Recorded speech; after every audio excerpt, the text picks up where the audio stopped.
Both of you. Who are you and why are you carrying guns in this diner? We're federal law enforcement. The U.S. Marshals. That's what you say. That's what dispatch can verify. Stand up. No need for that. Look at the badges Keep first. that where it is. You asked who we are. I'm answering you. I'm not taking your word for anything. Stop talking and check. Don't tell me how to do my I'm job. telling you the quickest way to fix it. This patrolman thought he was the top authority in that diner. He wasn't. He had just walked up to two black federal marshals, refused to verify who they were, and pushed himself into the kind of mistake that ends careers. The body cam caught the whole thing. Not just the approach, the exact point where he was given an easy way out and chose ego instead. Tell me where you're watching from. City, state, or country. And if you follow stories about police overreach, body cam footage, and real accountability, like the video and subscribe. The two men at the booth were Deputy U.S. Marshals Adrian Cross and Everett Lane. They were on duty, plainclothes, armed legally. They had been working a federal assignment connected to a fugitive lead in the area. They stopped at a diner near the highway for lunch and a quick case review before heading back out. They weren't drawing attention to themselves. They were eating, checking information on a phone, and keeping their conversation low. No argument, no disturbance, no behavior that would normally justify a scene. Then somebody inside the diner made a complaint about two suspicious men. That was enough for Officer Dylan Pritchard to come in. The complaint gave him a reason to ask questions. It did not give him a reason to act like he'd already found a threat. That's where he went wrong. The body cam showed him moving straight to the booth and taking over the space immediately. He didn't hang back and assess. He didn't start with a simple question. He went right into demands. Who were they? Why were they there? Why were they carrying firearms? Why hadn't they identified themselves? Cross answered him directly. He said they were federal law enforcement. He said they were working. He said they had credentials ready for inspection. That should have solved it. Any officer doing his job properly would have looked at the credentials, confirmed them, and ended the contact. Instead, Pritchard acted like the explanation annoyed him. He kept pressing. Lane repeated that they were deputy marshals and could be verified. Pritchard still didn't slow down. Cross then presented his credentials. Pritchard refused to check them. That was the real break in the incident. Up to that point, he could still claim he was sorting out a suspicious person call. Once he refused verification, that excuse started falling apart. He was no longer trying to learn what was going on. He was trying to stay in control of the scene he had already built in his head. People around them noticed it. A waitress near the counter stopped moving for a second. A few customers turned to watch. Someone near the register lifted a phone and started recording. Cross gave Pritchard another chance to fix it. He repeated that they were deputy marshals. He told him dispatch could confirm it. He kept it simple. No attitude, no show. Pritchard answered by escalating. He ordered both men to stand up. He told them they were being removed from the diner. He made it clear he was ready to force the issue. Then he called for backup. That made the situation much worse for him. Now there would be more officers, more cameras, and more reports. He had taken a routine verification and turned it into a public confrontation with federal agents. Lane understood that right away. He stayed careful and watched Pritchard closely. Cross stood up with his credentials still in hand, because it was obvious this patrolman was close to making a physical move. The diner manager, Naomi Park, stepped in once it was clear the whole room was watching. She wanted to know what was happening in her business. Pritchard gave her a vague answer and tried to make it sound like he was handling a serious problem. Cross corrected that. He told her they were federal law enforcement and that the officer had refused to inspect their credentials. That changed the room. At that point, even people who didn't know the law could see the problem. Two men had identified themselves. Credentials were available. The officer still hadn't looked. Pritchard had chances to stop. He passed on every one of them. He kept directing Cross and Lane toward the exit. He kept talking like authority came from volume. It didn't. It came from procedure, and he had already abandoned that. Outside, another patrol unit pulled into the lot. Inside, the lunch crowd had gone quiet. and Officer Dylan Pritchard was seconds away from learning that this wasn't going to end with two black men being pushed out of a diner. It was going to end with supervisor's footage review, and one question he wouldn't be able to answer. Why had he refused to look at the badges? Backup didn't solve Officer Dylan Pritchard's problem. It exposed it. The second unit came in through the front and paused after taking one look at the scene. That officer saw two plainclothesmen standing near a booth, a crowded diner watching, and Pritchard already too far up in the situation. He asked what was going on. Pritchard gave him the short version that officers use when they're trying to lock other cops into their side early. Suspicious subjects. Non-compliance. Armed. Refusing orders. That version lasted only a few seconds. Adrian Cross still had his credentials in hand. Everett Lane made it clear again that both of them were deputy U.S. Marshals on duty, and that verification had already been offered. The second officer looked at Pritchard, then at the credentials, then back at Pritchard. That hesitation mattered. He understood right away that this should have been checked before backup was called. Instead of fixing it, Pritchard kept pushing. He repeated the order to move toward the exit. He said they could sort it out outside. And that's another bad sign in Bodycam cases like this. Once an officer starts losing control of the facts, he often tries to move the scene somewhere he feels stronger. Fewer witnesses, more space, more leverage. But Cross and Lane had no reason to make his mistake easier to manage. Cross stayed where he was and told him again that the credentials were available right now. Pritchard still didn't take them. That's the detail that crushed him later. Not just that he made a wrong assumption. He actively refused the one step that would have corrected it. Twice. Then again, you can't explain that away as confusion. A minute later, Sergeant Tessa Vaughn walked in. She didn't rush to join Pritchard. She stopped, scanned the room, and read the scene first. Good supervisors do that. They don't absorb the loudest voice and call it judgment. She saw customers staring. She saw Naomi Park by the counter, tense and frustrated. She saw one local officer hanging back instead of helping Pritchard close the contact. Then she saw the credentials and Cross's hand. That told her almost everything. Vaughn asked Pritchard one question before anything else. Had he verified them? He didn't have a good answer. He started talking around it. Suspicious call. Firearms. Failure to comply. Federal claim not confirmed. He was trying to rebuild the stop in real time. Vaughn cut through it and asked the same thing again in simpler terms. Had he inspected the credentials? He hadn't. That was the turn. Vaughn stepped past him and asked Cross for the credentials directly. He handed them over. She looked at his first, then Lane's. Her posture changed right away. Not dramatically. Just enough to show that this had moved from a messy contact to a department problem. She checked the IDs, matched the names, and asked a couple of quick questions about assignment status. Cross answered. Lane answered. Both stayed controlled because they knew the real audience now wasn't Pritchard. It was the supervisor, the body cam, and everyone who'd review this later.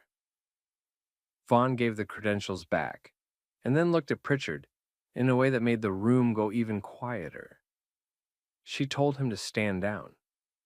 No one in that diner needed legal training to understand what had just happened. The officer who had spent the last several minutes acting like he owned the room had just been corrected in front of everyone. The two men he was trying to throw out were exactly who they said they were. He had been told that from the start. He had ignored it. Pritchard didn't handle that well. He tried to defend the stop one more time. He argued that they should have identified themselves sooner, that he had a suspicious person complaint, that they weren't following commands. Vaughn wasn't buying any of it. The body cam audio had already buried that argument. They had identified themselves. They had offered credentials. He refused to inspect them. That's not a gray area. That's failure. She then apologized to Cross and Lane on scene. Not in a soft, private way. In a clear voice. The kind meant for witnesses, too. She acknowledged that they had identified themselves. and that the matter should have been resolved immediately. That was department damage control, but it was also a message to every officer standing there. This one wasn't getting covered up with the usual language. Pritchard's whole posture changed after that. He stopped directing the scene because he couldn't. He stopped talking over people because now his supervisor was the one asking questions. Bodycam footage often catches that moment, and this case had it. He went from command mode to explanation mode in less than 30 seconds. Cross didn't make a speech. He didn't need to.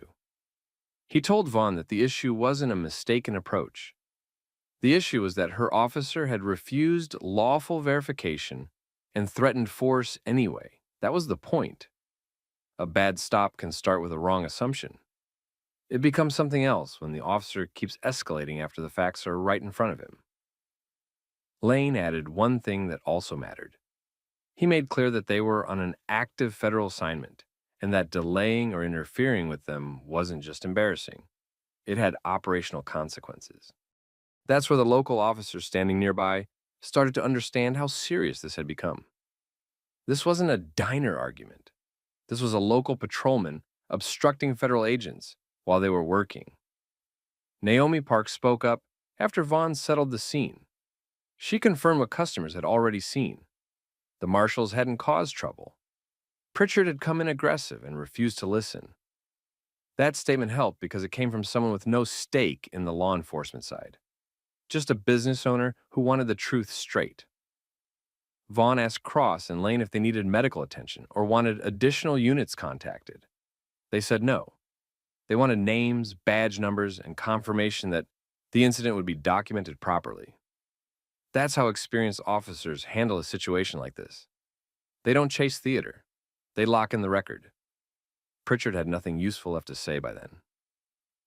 Vaughn pulled him aside near the entrance, but not far enough to hide what was happening. The body cam still captured pieces of it. Her tone was controlled and flat. That usually means the supervisor is angrier than the yelling type. She asked why he had refused to inspect federal credentials. He tried to justify it again by going back to the original complaint. She shut that down.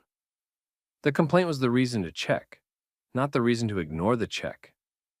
That was the moment his career started collapsing in public. Not when the complaint came in. Not when he approached the booth. When his own sergeant had to explain basic procedure to him in front of witnesses because he'd let pride run the stop. Cross and Lane got their information, finished with Vaughn, and walked out of the diner under their own authority, not under Pritchard's orders. Big difference. The room stayed quiet while they left. People knew they had just watched something serious. Phones were still out. Some of those clips would be online before the end of the day. Pritchard stayed behind with Vaughn. He had come in expecting to remove 2 black men from a diner. Instead, he had handed his supervisor a body cam file, civilian witnesses, a federal complaint risk, and a scene no department could explain away with a bland statement. And that was only the start. By that afternoon, the diner footage and the body cam clips were already moving. First through local group chats, then law enforcement circles, then local media pages that knew exactly what kind of video gets attention fast. A patrol officer tried to throw 2 black deputy U.S. Marshals out of a diner, refused to check credentials, called backup, and got corrected by his own sergeant in front of witnesses. That story was always going to travel. The department felt pressure almost immediately. At first, the usual language showed up, review underway, administrative inquiry, facts being gathered. That kind of wording buys time when the department hopes a story will cool off. This one didn't cool off. It got worse. Once supervisors pulled the full body cam, Officer Dylan Pritchard lost the little cover he still had. The footage showed that Adrian Cross had identified himself early. Everett Lane had backed that up. Credentials had been offered. Pritchard ignored them. Then he threatened removal anyway. Then he called backup. That sequence mattered a lot. If he had checked and been confused, he might have argued bad judgment. If he had paused and corrected himself, maybe he survives with discipline. But he didn't do either. He was wrong. And then he committed to being wrong. That's what killed him. The federal side didn't leave it alone either. Cross and Lane filed the contact up their chain the same day. Clean report, straight facts. They noted the refusal to verify, the threatened use of force, the interruption to an active assignment, and the presence of multiple witnesses. Once that landed in the right inboxes, this stopped being a local embarrassment. Now there was a federal paper trail attached to it. That changed the department's tone fast. By the next morning, Pritchard was off the street and under emergency administrative suspension. Not a quiet desk move, not a scheduling adjustment. A suspension that told everyone inside the department this case had become radioactive. Then his history started coming back up. Internal reviewers pulled prior complaints and found a pattern that should have been dealt with earlier. Aggressive stops, escalation during routine contacts, citizen complaints that described him as disrespectful and quick to turn minor situations into authority contests. A couple had gone nowhere. One had ended with insufficient evidence. Another had been treated as a communication issue instead of a conduct issue. That's how these officers stay on the job longer than they should. Not because nobody sees the problem, because every single incident gets treated like a separate misunderstanding until one of them becomes too public to ignore. Pritchard's supervisors now had a bigger problem than one bad diner incident. They had to answer why an officer with that kind of pattern was still in position to make a scene with federal agents in the first place. Local reporters picked up that angle quickly. Civil rights groups did too. They weren't just asking what happened in the diner. They were asking how many warning signs the department had stepped over before it got to this point. The legal side looked bad too. A local patrol officer does not get to interfere with federal agents just because he doesn't like the way a situation looks. Once valid credentials are offered, the duty is simple. Verify. Slow down. Use procedure. Pritchard did the opposite. He refused verification and moved toward force. That opened the door to claims well beyond poor communication. Qualified immunity also looked weaker here than departments like to pretend. That's because the facts were basic. This wasn't a split-second use of force case with a dozen moving parts. It was a simple verification failure caught on camera. He had multiple chances to do the right thing. He chose not to. That's much harder to defend. The department finally released a formal statement late the next day. It confirmed that Officer Dylan Pritchard had been suspended immediately pending termination proceedings. It acknowledged that the contact involved federally commissioned law enforcement officers. It also stated that the officer had failed to follow department procedure related to verification, de-escalation, and supervisory notification. That wording was careful, but the message was obvious. They were cutting him loose. Cross and Lane didn't celebrate publicly. They didn't need to. From their side, this had never been about getting the loudest headline. It was about making sure the record stayed accurate and the department couldn't rewrite what happened.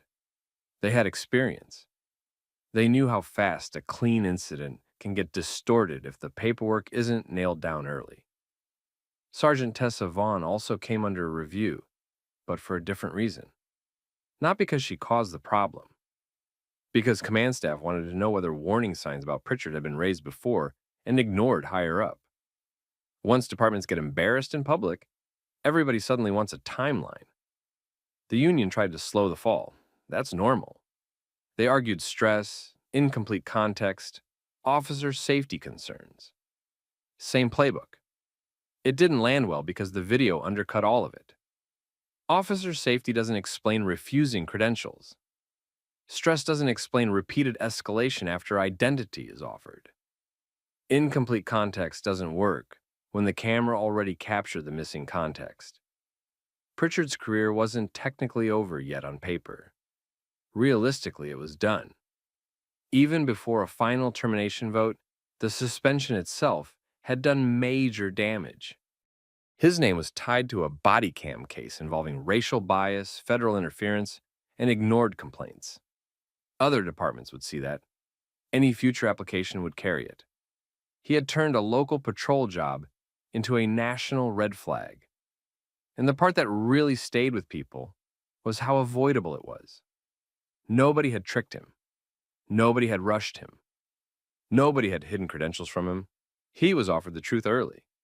He rejected it because he wanted control more than accuracy. That's the whole case in one line. The city also started hearing from residents with their own stories. Traffic stops that escalated for no reason. Street contacts that felt personal. Situations where officers came in hot and made everything worse. Some of those people had filed complaints before and heard nothing back. Now they had an example the public couldn't ignore. That's when this stopped being only about one patrolman. Now it was about the system around him. The supervisors who let behavior slide. The complaint process that filtered out patterns. The culture that let some officers treat correction like humiliation instead of part of the job.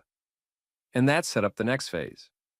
Because once the footage was out and the suspension was public, the bigger question wasn't whether Dylan Pritchard would survive the scandal. It was whether the department would change anything at all. Once the suspension became public, the department had one job left. Prove this wasn't just a quick sacrifice to calm people down. That was the real test. A lot of departments know how to suspend one officer when the footage is bad enough. The harder part is dealing with everything that helped him stay comfortable doing it. Training gaps, weak supervisors, complaint systems that treat patterns like random accidents. A culture where some officers think backing down after new facts come in makes them look weak. That last part sat right at the center of this case. Dylan Pritchard didn't lose control because the situation was confusing. He lost control because his pride got involved. The second Adrian Cross and Everett Lane told him they were federal law enforcement and offered credentials, he had a clean way to reset. He didn't take it. He treated correction like disrespect.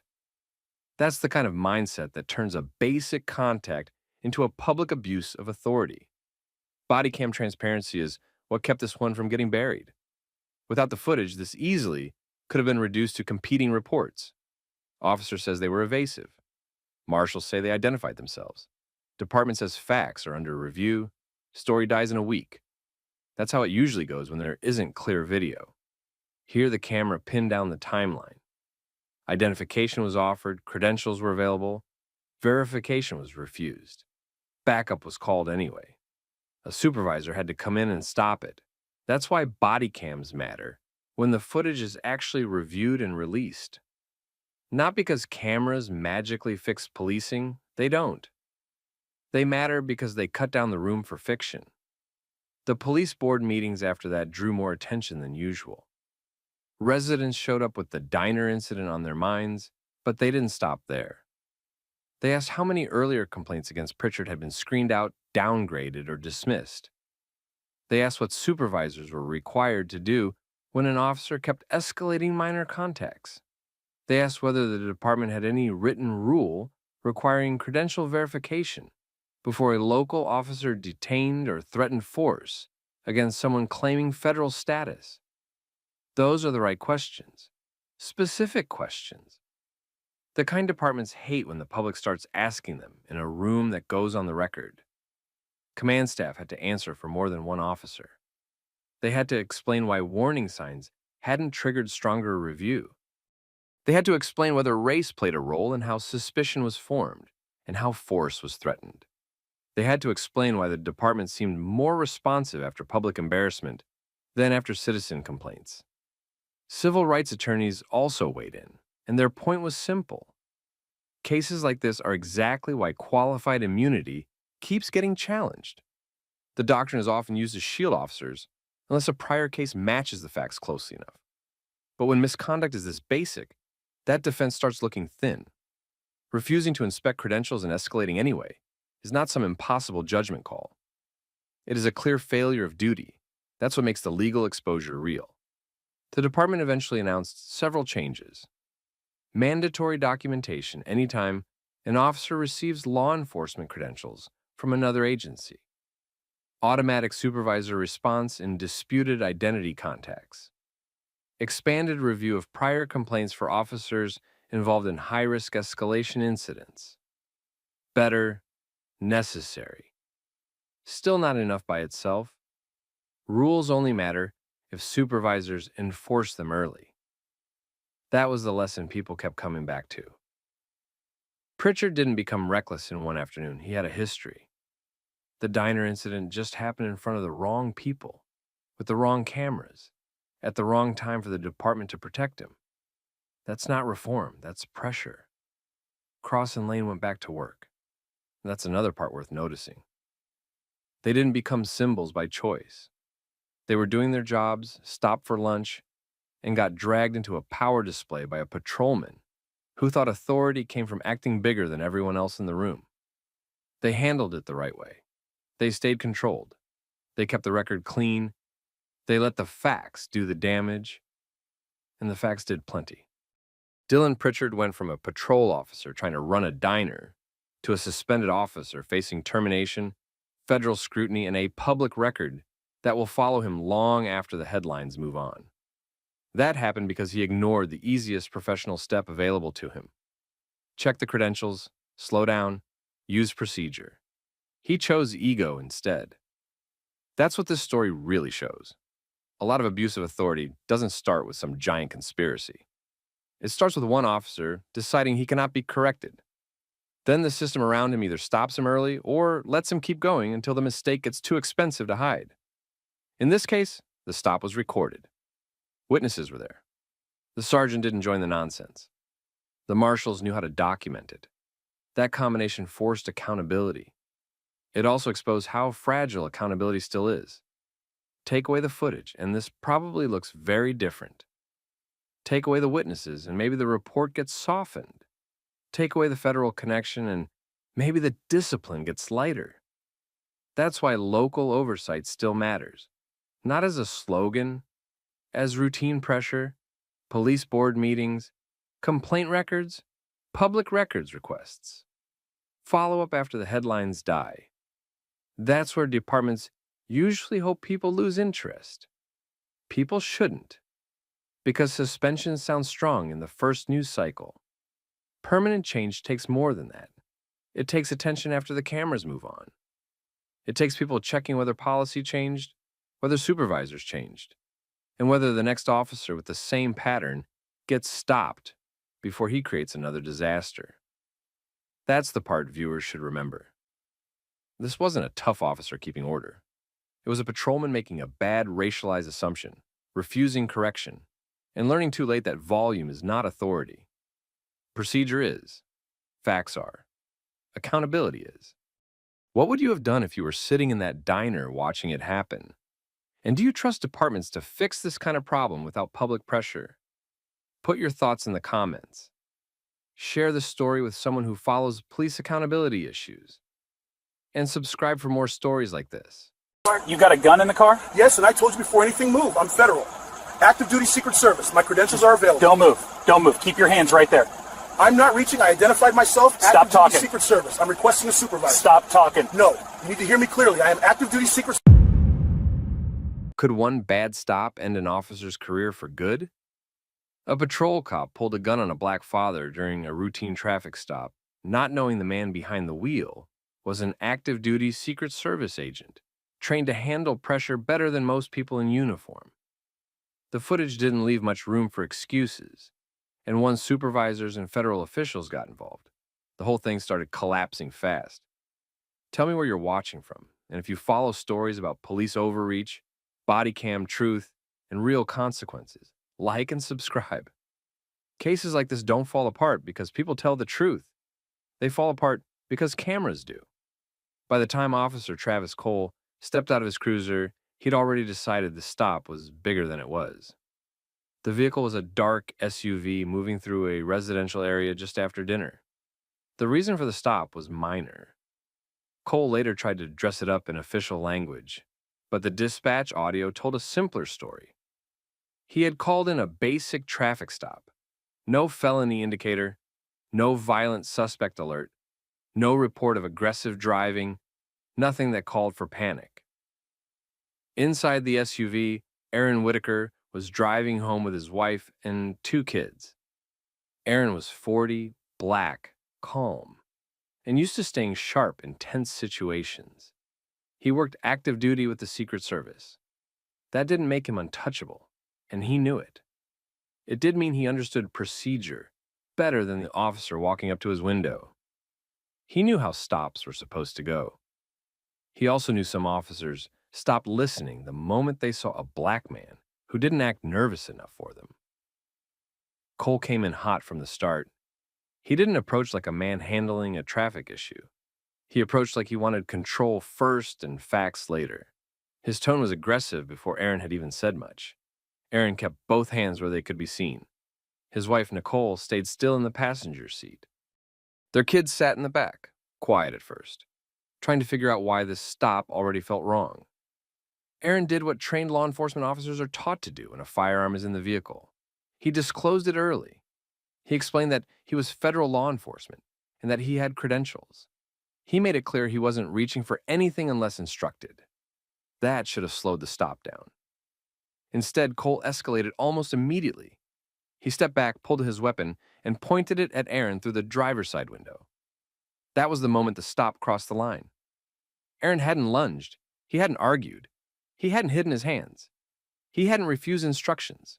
He had given the officer exactly what a cautious officer should want during a stop involving a weapon: calm disclosure, clear communication, and no sudden movement. Cole ignored all of it. Aaron stayed controlled. He reported what he was doing and kept his hands visible. He told Cole again that he was active duty Secret Service. He explained that his credentials were available and that the safest move was to call a supervisor and verify through dispatch. That was the professional answer. It was also the obvious one. Cole didn't take it. He kept the gun up and started issuing rushed commands. Some didn't even fit together. He wanted total stillness, then immediate compliance with actions that required movement. He wanted answers, but every answer seemed to annoy him more. Aaron's calm tone didn't settle him down. It made him more suspicious. That's the kind of mistake bad officers make. They read composure as attitude. They treat professionalism like disrespect. Then they double down because backing off would mean admitting they misread the whole thing. Nicole understood where this was heading before the kids did. She turned slightly and tried to keep them quiet without making sudden moves herself. She also started recording on her phone once Cole drew the gun. Smart move. In cases like this, 1 camera helps. 3 cameras change everything. Cole's body cam was running. The dash cam was running. Nicole's phone captured the family's side of it. Later, a neighbor's doorbell camera added another angle from across the street. That mattered because officers like Cole usually count on their version getting written first and believed first. Aaron kept giving him a safe path out. He said he would comply. He said the officer could verify him. He said a supervisor needed to respond before anybody made the situation worse. He wasn't being difficult. He was trying to stop a nervous local officer from turning a traffic stop into a shooting scene. Cole treated that as resistance. He started talking like Aaron's federal ID was probably fake before he'd even seen it. That told everyone what this really was. Not confusion, not uncertainty. Cole had made up his mind early and didn't like being forced to reconsider it. A black man in a nice SUV, speaking clearly, staying calm, identifying himself as federal law enforcement, and refusing to act scared enough for Cole's comfort, that was all it took. Aaron understood exactly what kind of stop this had become. At that point, this wasn't about a citation. It wasn't even about officer safety anymore, not in any honest sense. It was about control. Cole wanted to prove he was still the one in charge, even though he had already mishandled the stop.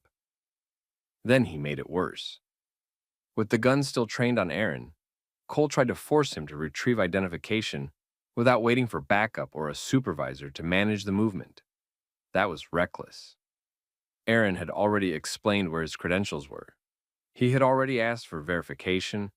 He had already given the officer a clean way to lower the risk. Aaron refused to make a blind move while a gun was pointed at him. That refusal made sense. It was lawful, too. Any trained officer should have understood that. Cole acted like it was defiance. This is where a lot of the departments start lying to themselves after the fact. They call it a rapidly evolving situation.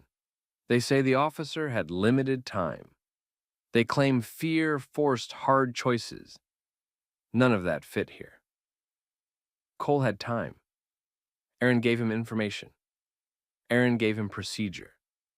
Aaron gave him a way to verify everything without gambling with anybody's life. Cole didn't want verification yet. He wanted compliance on his terms. The kids were crying by then. Nicole kept recording. Aaron stayed steady because he knew one wrong movement could get him shot in front of his family by a man who had already decided he was a threat first and a citizen second.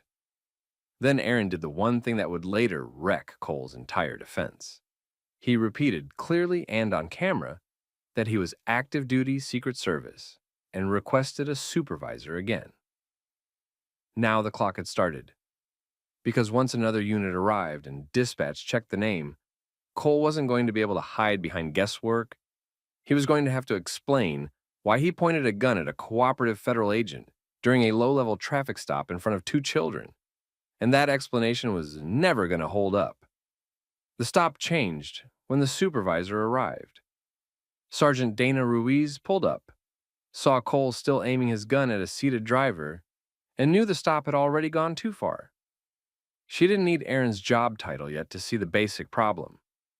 The driver was inside the SUV, his hands were visible, his wife was recording, and 2 kids were in the back seat. That was not the scene of a man forcing an officer into deadly risk. Cole started explaining himself right away. He tried to frame Aaron as suspicious and uncooperative. Ruiz cut through that fast. She wanted facts, not cover language. Had Aaron threatened anyone? No. Had he tried to get out? No. Had he reached suddenly? No. Had he refused to identify himself? No. He had identified himself several times and said he was federal law enforcement. That put Cole in a bad spot immediately. Ruiz told him to lower the weapon. He did, but not with confidence. He still looked like he wanted to defend the draw instead of fixing the stop. That hesitation mattered. It showed he was still committed to the mistake. Once the gun came down, Aaron repeated the same information in a calm, controlled way. He said he was active duty Secret Service. He said he had federal credentials. He said he did not want to reach for anything until Ruiz gave clear instructions and verified his identity through dispatch. Ruiz handled it the way Cole should have handled it from the start. She asked where the credentials were kept. Aaron told her. She told him not to move yet. Then she called dispatch and started the verification process. No drama, just procedure. That was the real turning point. Up to that point, Cole had treated Aaron like a man making excuses. Ruiz treated him like a person whose status could be checked in a few minutes. That difference ended the guessing game. Dispatch ran Aaron's information and sent it up the line. Ruiz asked for confirmation through the correct channels. The return came back clean. Aaron Whitaker was exactly who he said he was. Active duty Secret Service.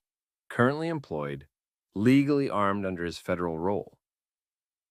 That ended Cole's version of the stop. Everything he had acted suspicious about was real. The badge, the credentials, the firearm disclosure, the calm tone. None of it supported his decision to draw a gun on a cooperative driver. Ruiz then gave Aaron careful instructions to retrieve his credentials. He followed them without any issue. Slow movements, clear hands, no sudden action. The same controlled behavior he had shown from the start. That hurt Cole even more, because it proved the stop had never required the level of force he used. Nicole kept recording the whole time. That put pressure on everyone at the scene. Ruiz understood that this wasn't going to disappear into a one-sided report. The family had video. The patrol units had video. Dispatch audio existed. The scene was already documented from too many angles for anyone to rewrite it cleanly later. Cole went quiet once the verification came back. That told its own story. He had come into the stop acting certain. Now he had nothing solid to stand on. He couldn't say Aaron had lied. He couldn't say the credentials were fake. He couldn't claim he had no way to check. The process had just shown how simple verification would have been if he had done his job first and tried intimidation second. Ruiz tried to close the stop in a controlled way, but the damage was already done. Aaron didn't start yelling. He didn't give them a speech.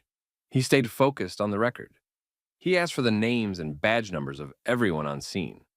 He asked whether Cole's weapon display would be documented as a use of force event.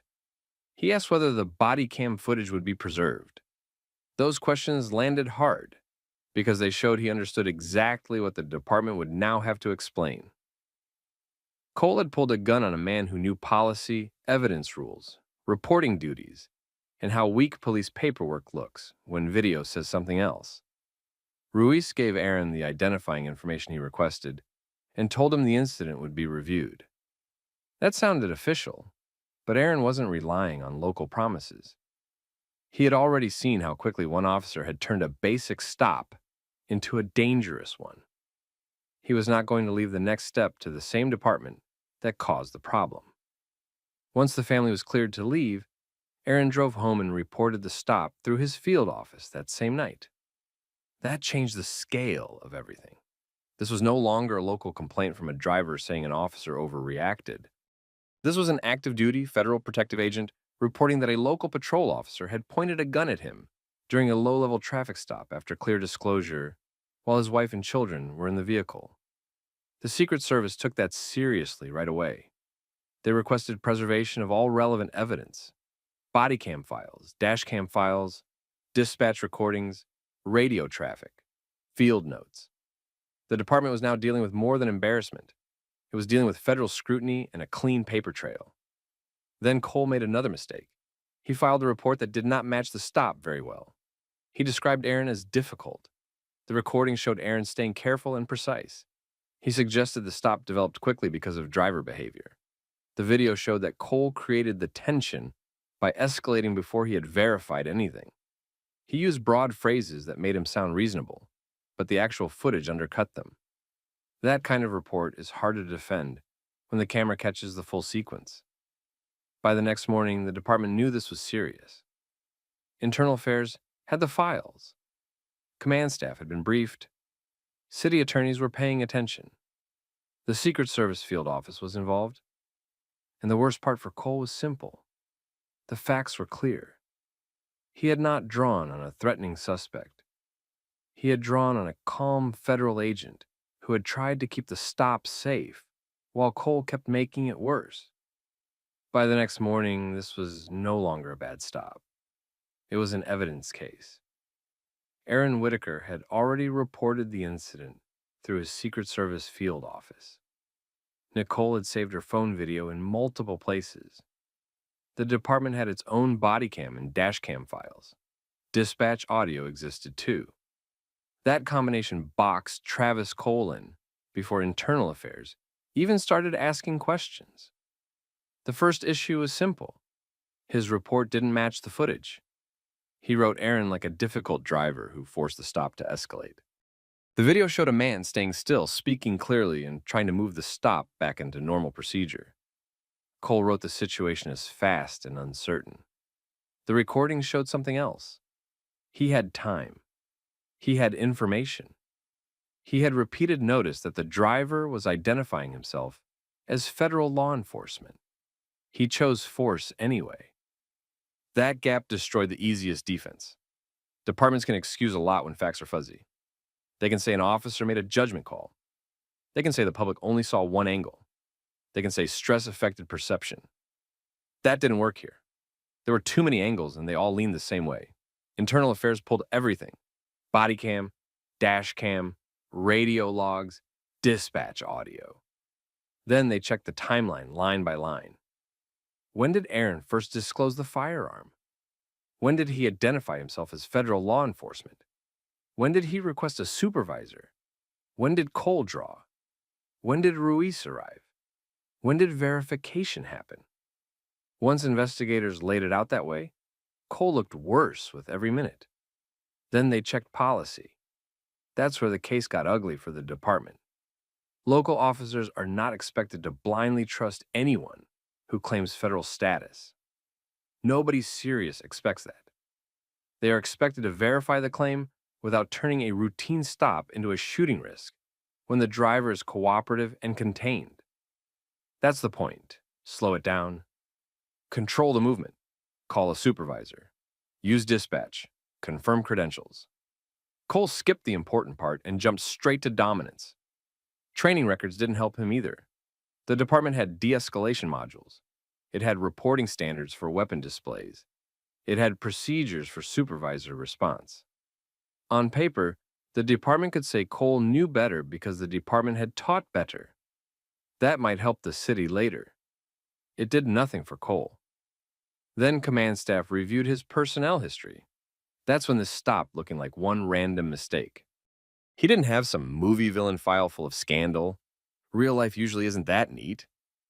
What he had was a pattern of smaller warnings, complaints about his tone during stops, notes that he escalated conversations too quickly, a prior counseling entry tied to command presence and judgment, nothing that forced the department to fire him back then, enough to make them look careless now. That's how careers really get wrecked, not by one bad minute out of nowhere, by a series of ignored signs that finally collide with undeniable footage. The Secret Service field office pushed in harder once it reviewed Aaron's complaint and the available video. It wanted retention notices on every file. It wanted Cole's report. It wanted use of force documentation. It wanted the department's written training materials for stops involving armed off-duty law enforcement. That was federal pressure, not friendly interest. And once federal supervisors start asking for paper, local departments stop pretending everything is routine. City attorneys got briefed early. They had to. There was clear civil exposure now. A cooperative black father had a gun pointed at him in front of his wife and children during a minor traffic stop after he disclosed a legal firearm and identified himself as a federal agent. That sentence alone could cost money. The video could cost more. Cole's bad report made it worse because juries notice when officers stretch facts after the camera is already rolling. Nicole's video went public before the department had its story straight. That changed the pace. Local accounts picked it up first, then larger pages that tracked police misconduct, then news stations. The clip spread because people didn't need expert analysis to understand it. A family sat in a stopped SUV. The father stayed controlled.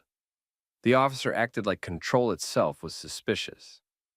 Anyone watching could see who was trying to manage the risk and who was creating it. The department released a careful statement. Too careful. It said the incident was under review. It said officer and public safety remain priorities. It said all facts would be examined. That kind of statement is supposed to buy time. It only works when the video is unclear. Here it sounded like stalling. People pushed back immediately. Community leaders asked why the officer drew it all. Former law enforcement officers on local panels said the stop should have moved to verification much earlier. Civil rights attorneys said the same thing in sharper language. Then the harder questions started gaining traction.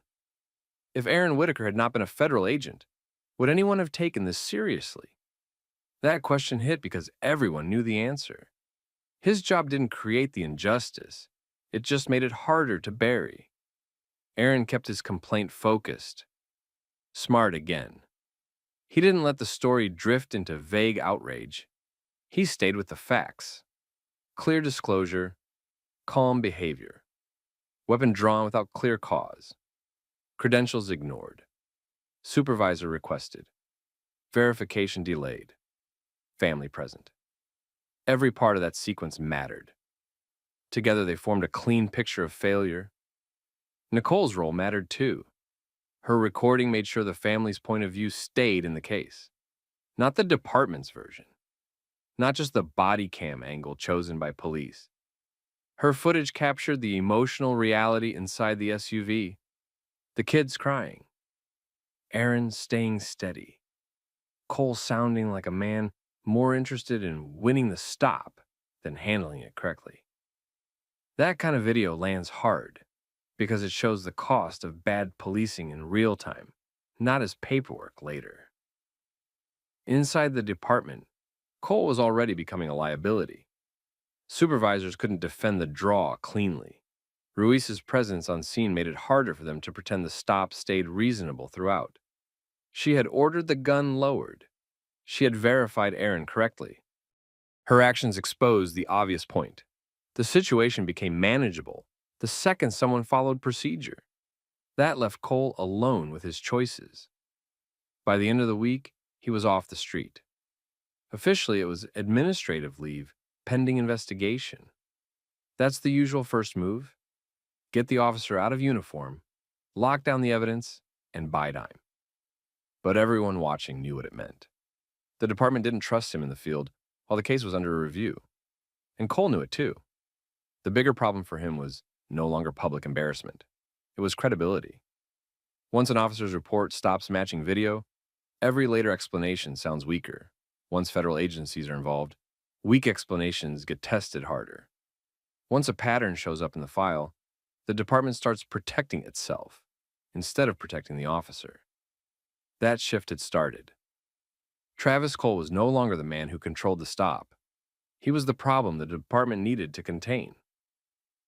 A few weeks later, the department finished the review. Travis Cole was fired. The reasons were clear. He escalated a minor traffic stop without enough cause, ignored a safe verification process after Aaron identified himself as active duty Secret Service, and wrote a report that didn't match the video. That report hurt him almost as much as the stop itself. Bad judgment is one problem. Bad judgment followed by a weak report is usually the end. The Secret Service kept pressure on the city the whole time. Aaron's field office wanted the footage preserved, the use of force paperwork reviewed, and the department's stop procedures examined. Once that happened, this stopped being a local embarrassment. It became a federal problem too. The city also faced civil exposure. The facts were terrible for them. Aaron had stayed calm. He had disclosed the firearm. He had identified himself. His wife and kids were in the SUV. Cole still pointed a gun at him during a low-level stop. The video spread because people could see how simple the case was. Aaron gave the officer a safe way to handle it. Cole chose force instead. The department then changed policy. Officers now had clearer steps for verifying federal credentials during stops. Drawn weapons on routine stops triggered tighter review. Supervisors had to respond faster when a stop escalated without a clear threat. The city later settled with the family. Aaron stayed measured through all of it. He made one point clear. His job was not the real issue. The real issue was that a black man could do everything right and still get treated like a danger first. That's why the story stuck. Cole thought he was controlling the stop. He was actually building the case that ended his career. What would you have done in Aaron's place? Drop it in the comments, share the story, and subscribe for more. Who are you and what are you doing here? Marcus Ellison, I work here. Yeah? Yes. Then why are you out here after hours? Because I stepped outside during work and I'm heading back in. You expect me to just take that? No, I expect you to verify it. Turn around. For what? I said turn around. You have no lawful reason to put hands on me. Imagine being the highest-ranking law enforcement officer in the county and still getting detained outside his own station. That was the mess in this case. A patrol officer rolled up on a black man in civilian clothes near the precinct entrance, decided he fit a trespassing suspect, and then kept pushing even after the man identified himself as the sheriff. The Bodycam footage caught the whole thing. What should have been a 10-second identity check turned into a public department failure. And it showed fast that rank meant nothing once that officer locked himself into the wrong assumption. Before this goes further, drop where you're watching from in the comments. And if you follow stories about abuse of authority, body cam accountability, and people staying sharp under pressure, hit like and subscribe. This case is exactly why those cameras matter. Now here's what made this one different. The man standing outside that precinct wasn't some stranger near county property. He wasn't drunk. He wasn't trying to get into a restricted area. He wasn't lurking around parked units. He was Sheriff Marcus Ellison, the elected head of the department, coming back toward the entrance after stepping outside during a long evening at the office. He had years in law enforcement, years in command, and a reputation for staying level when other people got emotional. That mattered because the officer who approached him clearly wasn't level at all.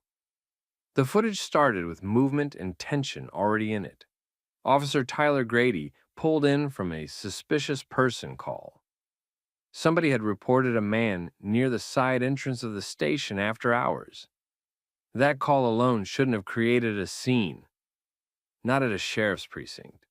Not when the building had cameras, controlled access, dispatch, and a dozen easy ways to confirm who belonged there. But Grady didn't treat it like a routine check. He treated it like he'd already found his guy. That was the first mistake. He arrived with a conclusion, not a question. Ellison looked like what he was that night. A tired professional in plainclothes, jacket, work shoes, phone in hand. He wasn't in uniform because he hadn't been out on patrol. He'd been handling admin work, budget issues, and a late internal briefing. He had stepped outside, then headed back in. Normal, boring. The kind of thing nobody should even remember. But Grady saw a black man near a secure government building and built the rest of the story in his own head from there. The officer got out and moved in hard, not cautious, not professional. Hard. The narrator could tell from the footage that Grady wanted control right away. He wanted hands visible, movement stopped, answers immediate. Ellison responded the way somebody with real command experience usually did. Calm voice, minimal motion, straight information. He told the officer who he was. He told him he worked there. He told him exactly what was going on. Grady didn't process it. That's the thing about profiling.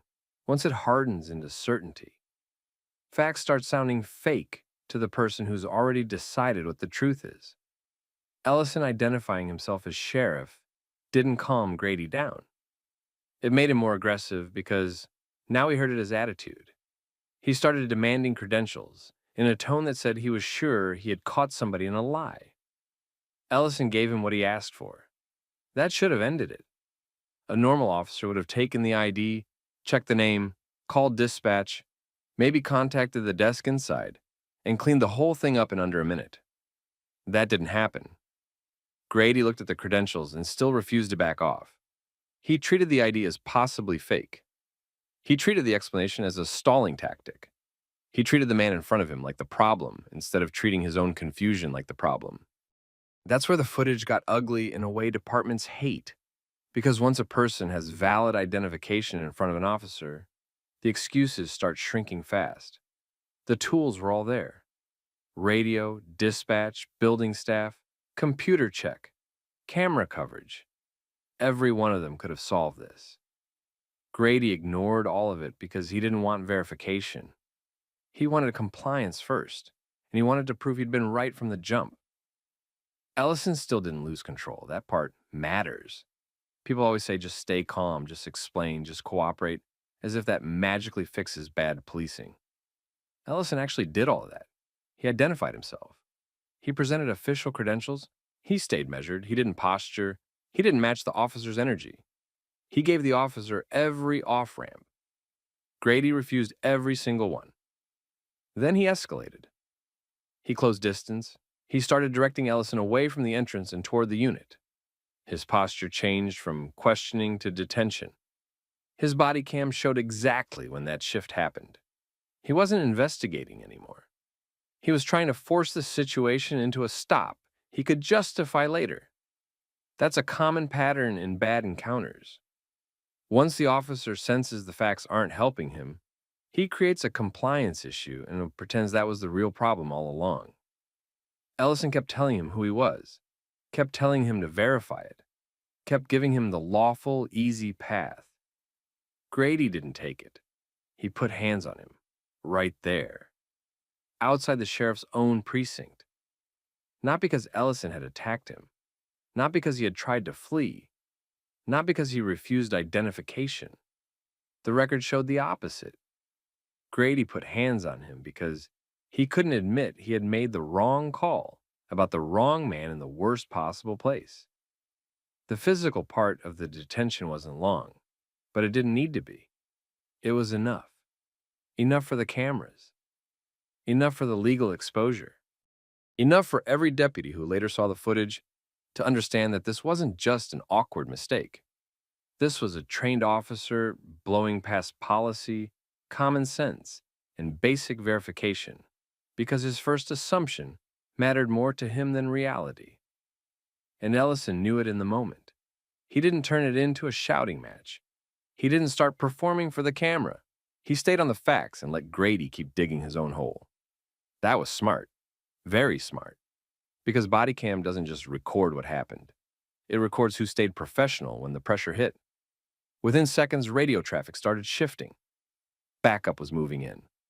The call was no longer a simple, suspicious person stop near county property. It had become something else entirely. Something that was about to embarrass the department in real time. Grady still didn't see it. He kept acting like he had control, kept defending the detention, kept treating Ellison's identity like a story to be broken instead of a fact to be checked.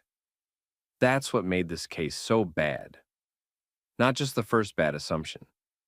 The refusal to stop once evidence showed he was wrong. And that refusal was about to collide with backup units, precinct staff, and officers who knew exactly who Marcus Ellison was. The scene broke the second backup got there. Sergeant Lena Ruiz stepped out first. She came in expecting some routine late shift nonsense near the side entrance. A trespasser. Maybe somebody confused. Maybe somebody mouthy. That was the frame Grady had built over the radio. Then she looked up and saw who he had pinned in place outside the building.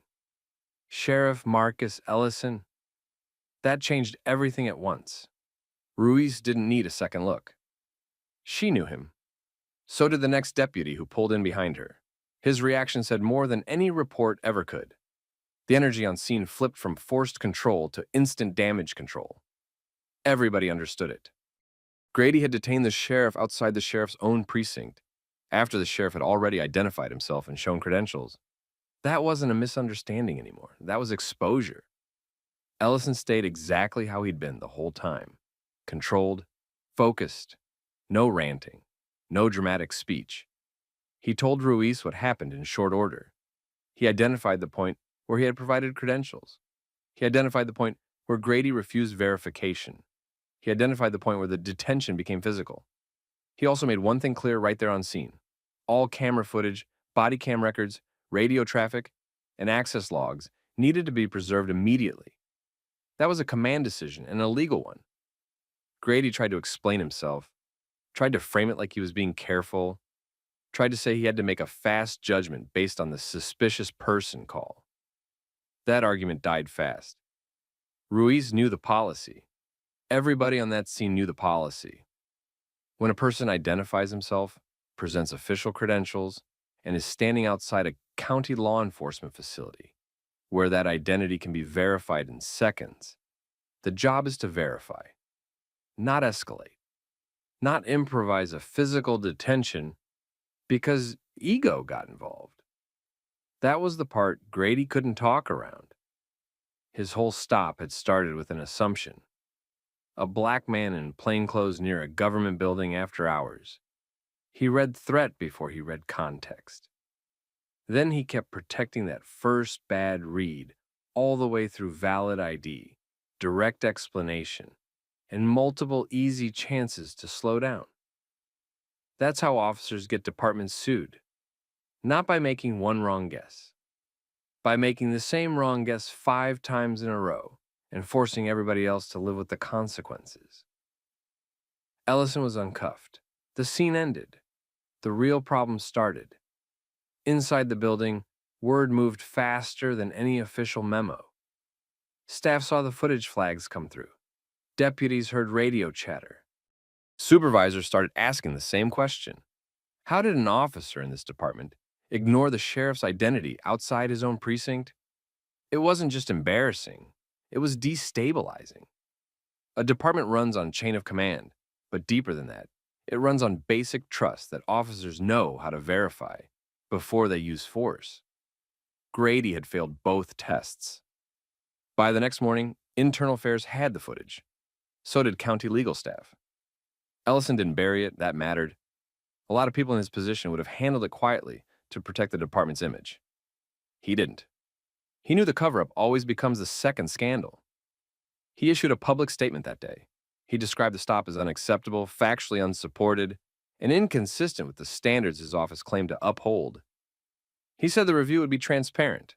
He said rank was irrelevant to the principal. If it could happen to him with cameras rolling outside his own station, it could happen to anybody with less protection and less documentation. That line hit hard because it was true. Once the body cam footage got out, the public reaction was immediate. Local stations ran the clip. National pages picked it up after that. The image did the work on its own. A black sheriff in civilian clothes, detained by one of his own officers outside county headquarters after showing ID. You didn't need a long explainer to understand what people were looking at. Then came the second wave. Other people started talking. Black attorneys, city employees, judges' clerks, off-duty firefighters, even a few current and former officers. Same general story. They'd been challenged in places they obviously belonged. Their authority, credentials, or plain presence got questioned harder than other people's. They'd been told to prove themselves before being treated like they belonged in rooms they worked in every day. That's why this story got bigger than one officer making a fool of himself. People recognized the pattern under it. From a legal standpoint, the county had a problem, a real one. The stop raised civil rights issues immediately. Unreasonable detention, equal protection concerns, abuse of authority under color of law, maybe false imprisonment under state claims, depending on how far the county wanted to fight it. Qualified immunity also wasn't some magic shield here. Courts give officers room for split-second judgment in genuinely unclear situations. This wasn't that. This was a case where the officer allegedly had the means to verify identity, receive direct identification, saw official credentials, and still chose force over confirmation. That narrows the defense fast. The city attorney, Dana Cole, saw it the same way. Privately, she told county leadership what they didn't want to hear. This was the kind of footage juries remember. Calm senior law enforcement official. Junior officer escalating without verification. Government property, working cameras, clean chain of evidence. Bad facts for the defense. Very bad. Grady was placed on administrative leave before the week was over. That part was easy. The harder question was what came after. Suspension? Termination? Decertification? Referral?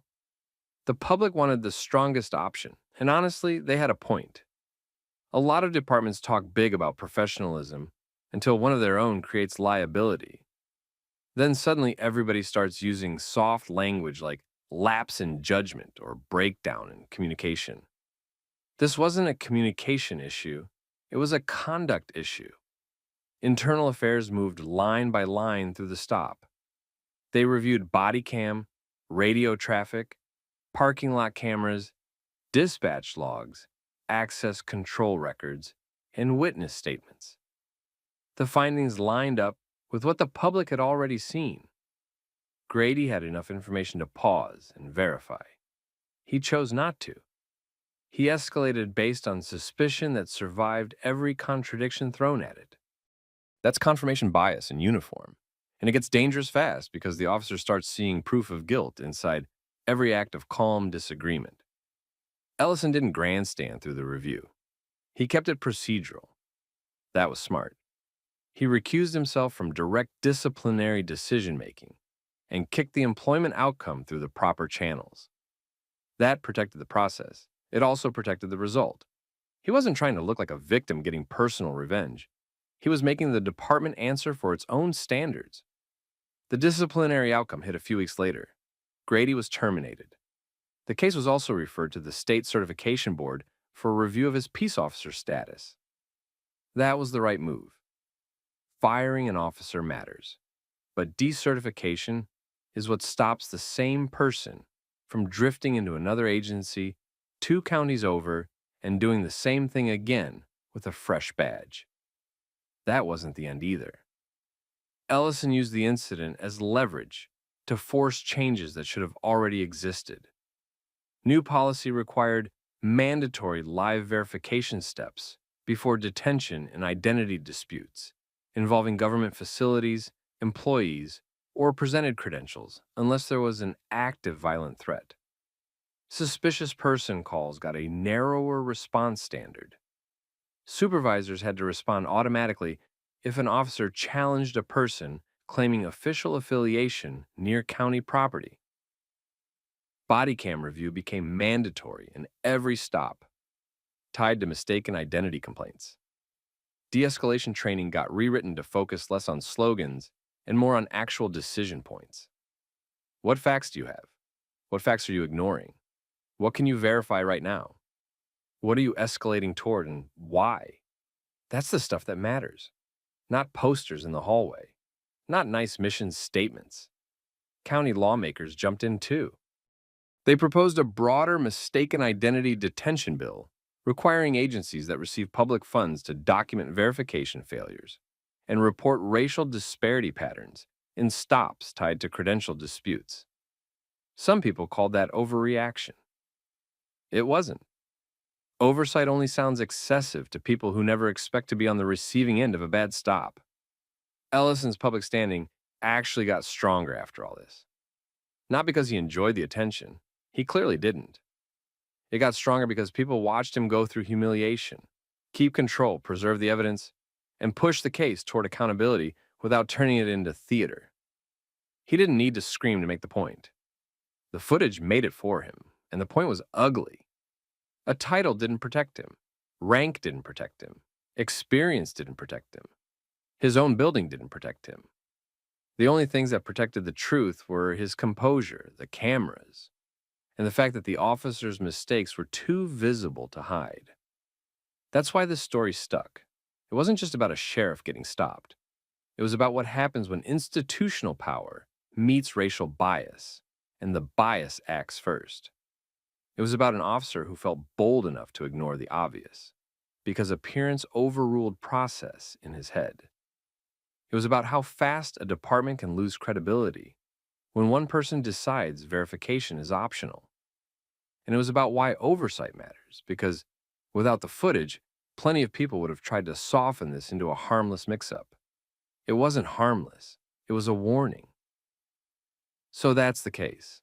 A black sheriff got detained outside his own precinct by an officer who had every chance to verify and every reason to slow down, but chose neither.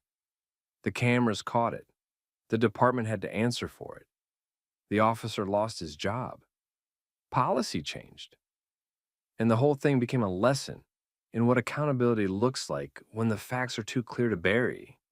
What would you have done in Ellison's position? Have you ever seen somebody get challenged, not because they were doing anything wrong, but because somebody had already decided they didn't belong? Put it in the comments. Share the story with somebody who needs to hear it, and subscribe for more stories like this. Excuse me, what are you doing here? Am I being detained or is this a consensual contact? I'm asking for identification. On what basis? We got a suspicious person call. That's the basis. A call is not a detention. You got something to hide? You still haven't answered. If you got nothing to hide, you just identify That yourself. line means you don't have the law. Watch yourself. You came onto my property and started making demands without state. This deputy thought a quiet homeowner was an easy target for a power trip, but he had just committed professional suicide. He saw a man standing on his own front walk, saying very little, moving even less. And he read that silence the dumbest way possible. He took it as fear. He took it as compliance. He took it as permission. What he was really doing was building a misconduct case against himself. On Bodycam, one bad decision at a time, right in front of the new internal affairs director he hadn't even recognized yet. Before this gets worse, drop where you're watching from in the comments. State, city, country, wherever. And if you watch stories about ego, abuse of power, and people getting held accountable the right way, hit like and subscribe, because this one is exactly that kind of mess. The homeowner was Elias Boone, mid-40s, clean record, calm guy, new to the neighborhood. More important than any of that, he had just been appointed internal affairs director for the county sheriff's office. Most patrol deputies hadn't met him yet. His name had gone out in a memo. Some people read those memos. Some people skimmed them. Deputy Travis Kincaid clearly did neither. The encounter happened 3 evenings after Boone moved into the house.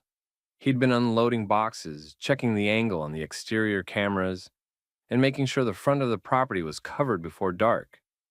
Nothing strange there. New house, new neighborhood, standard stuff. A neighbor had apparently called in a suspicious person complaint because a black man in plain clothes was standing near the front of a home with boxes and a tool bag. That alone told you plenty about the neighborhood, and Boone knew it.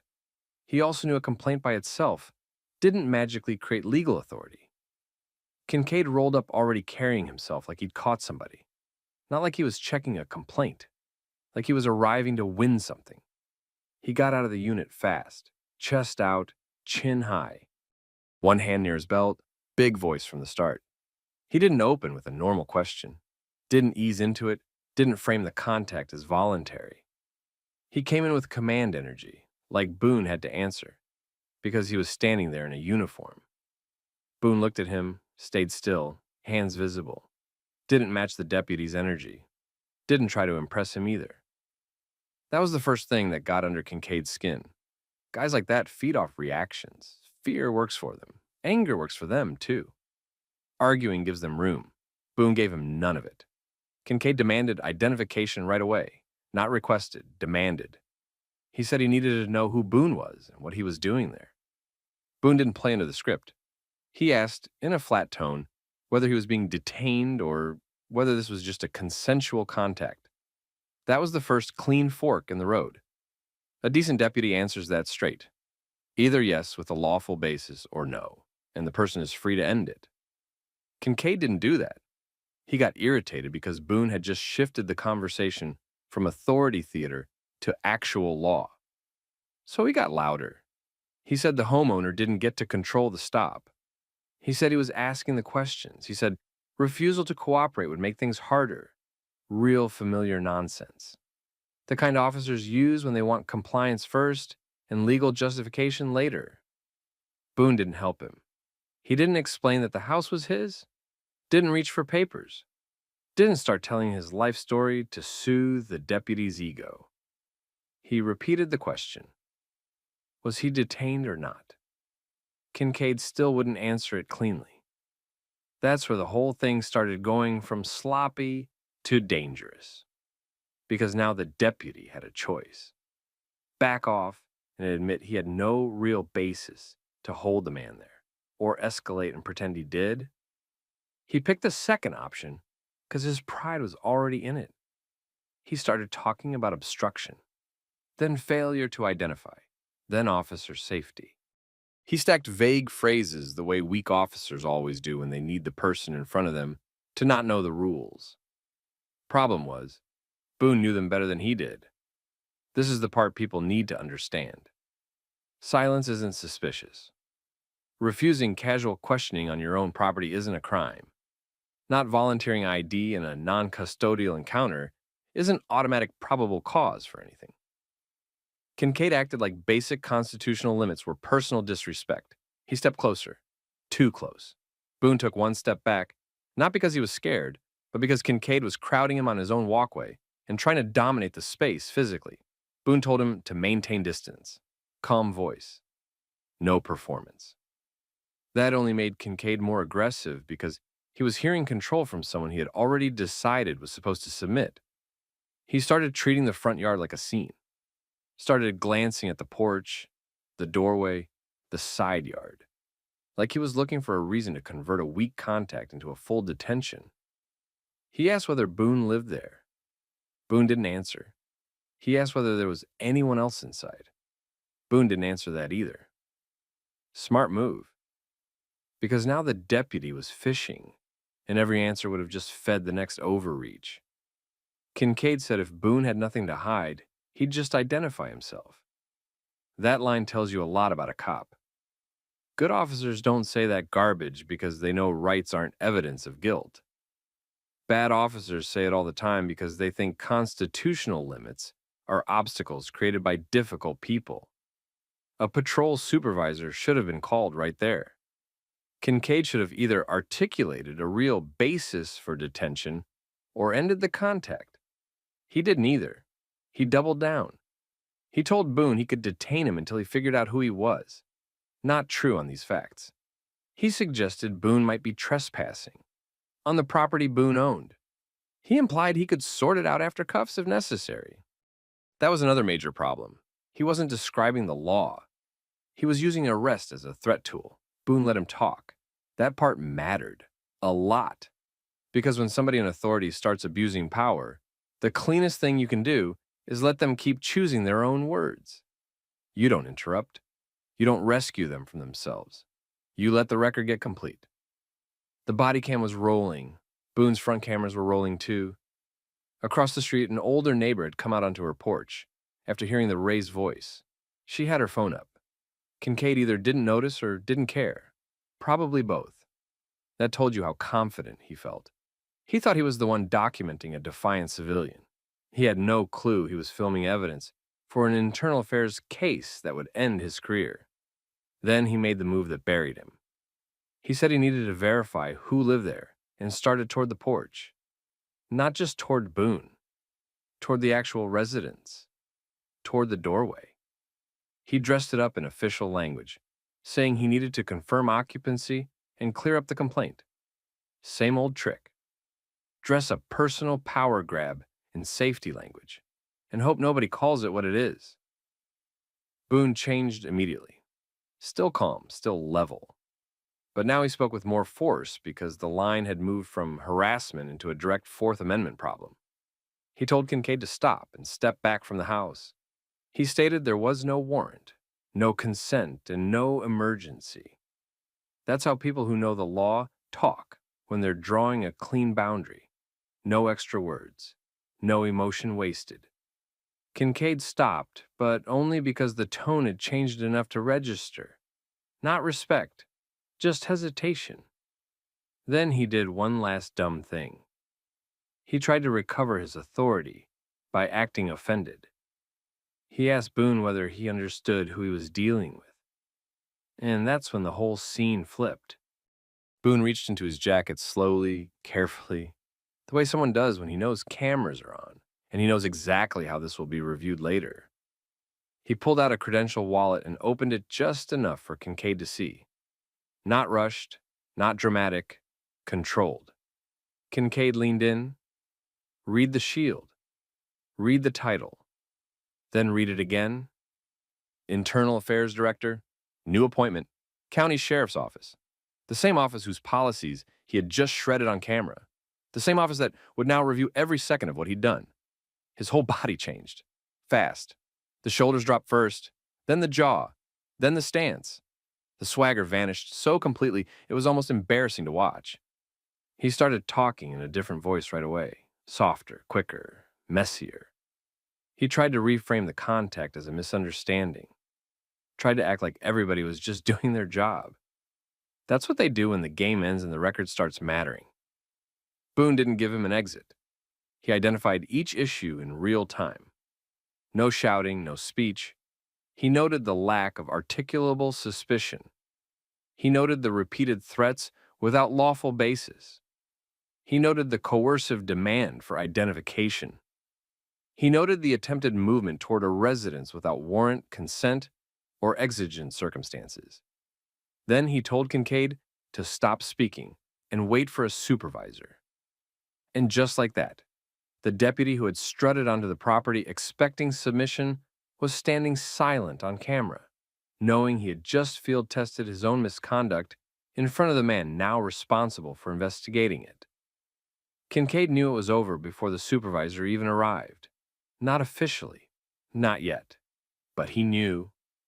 A minute earlier, he'd been leaning on volume, posture, and bluff charges. Now he was standing on a body camera recording, while the new internal affairs director told him to stop talking and wait for a supervisor. That's the kind of switch that doesn't leave much room for spin. He still tried. He started trimming back his earlier tone. He said he was only responding to a complaint. He said he was trying to verify the situation. He said officer safety required him to be careful. Standard retreat language. The problem was the footage already had the first version. The demanding tone. The legal threats. The move toward the house. Once that version exists on camera, the cleanup version just makes things worse. Boone stayed exactly the same, calm, measured, no speeches. He told Kincaid that a complaint didn't erase constitutional limits. He noted that a citizen standing on his own property wasn't grounds for detention by itself. He noted that threatening arrest to force compliance was coercive, not lawful policing. He also made sure the deputy heard something that mattered later. All recordings needed to be preserved. Bodycam, dashcam, dispatch audio, CAD notes. Everything. That part hit Kincaid too. He stopped trying to explain the facts and started worrying about the record. Then Sergeant Dana Ruiz pulled up. She came in with the look supervisors get when dispatch tells them the scene is tense, but doesn't quite say why. She expected a neighborhood dispute or a stubborn resident. She did not expect to step into a scene where one of her deputies was standing rigid in front of a homeowner who had just identified himself as the county's new internal affairs director. Ruiz took one look at Boone, one look at Kincaid, and she understood enough. Not everything. Enough. She asked what happened. Boone gave it to her in order, tight, clean, no filler. He described the initial contact, the failure to state a lawful basis for detention, the demand for identification without proper grounds, the threats of arrest, and the attempted advance toward the residence without warrant, consent, or exigency. He didn't dramatize any of it because he didn't need to. The facts were ugly on their own. Then Ruiz asked Kincaid for his version. That went badly. He tried to merge a voluntary contact with a detention, which never works when the audio exists. He claimed Boone had been evasive, as if refusing to chat was a crime. He suggested the property status was unclear, even though he had never actually investigated ownership before making threats. Then he made the mistake weak officers always make under pressure. He tried to frame his own escalation as the other person's fault. He said Boone had been uncooperative and confrontational. Ruiz looked at Boone. Boone was standing still, hands relaxed, speaking in a level voice, while Kincaid was sweating through a story that kept changing shape, sentence by sentence. Not a hard read. She asked the deputy a direct question. What was the specific crime he suspected at the moment he threatened detention? Kincaid had nothing solid. You could almost hear him reach for one. Suspicious person. Failure to identify. Possible trespass. None of it held up. Not on private property, not without more. Not after the homeowner had asked the right question from the start and the deputy had dodged it. That was the point where Ruiz stopped trying to salvage the street contact and switched to damage control. She separated them. Smart move, but late. She told Kincaid to stand by the unit and stop discussing the incident. Smarter move. Then she apologized to Boone in a professional tone, not because she could undo it, but because she understood the department was now staring at a documented misconduct case with command-level implications. Boone didn't overplay that either. He didn't flex rank. He didn't act theatrical. He told her the issue wasn't personal disrespect. It was abuse of authority, poor legal judgment, and a deputy using threats to manufacture compliance where he had no lawful footing. That's a harder statement to hide from than anger. Anger can be dismissed. Precision can't. By that night, the wheels were already moving. The footage got flagged for immediate retention. Boone filed a formal notice from inside the system, not as a civilian complaint thrown into a pile, but as a command-level misconduct referral. That changed everything. No quiet burial, no friendly edit, no chance for somebody to lose the context. Dispatch logs got locked down. The neighbor's phone video got requested. The exterior home camera footage got copied. Ruiz submitted a preliminary supervisory memo before the shift ended. Kincaid got pulled from patrol fast, not because the agency suddenly discovered its values, because the evidence was too clean and the complainant sat at the center of the accountability chain. That's the part people miss when they talk about the blue wall.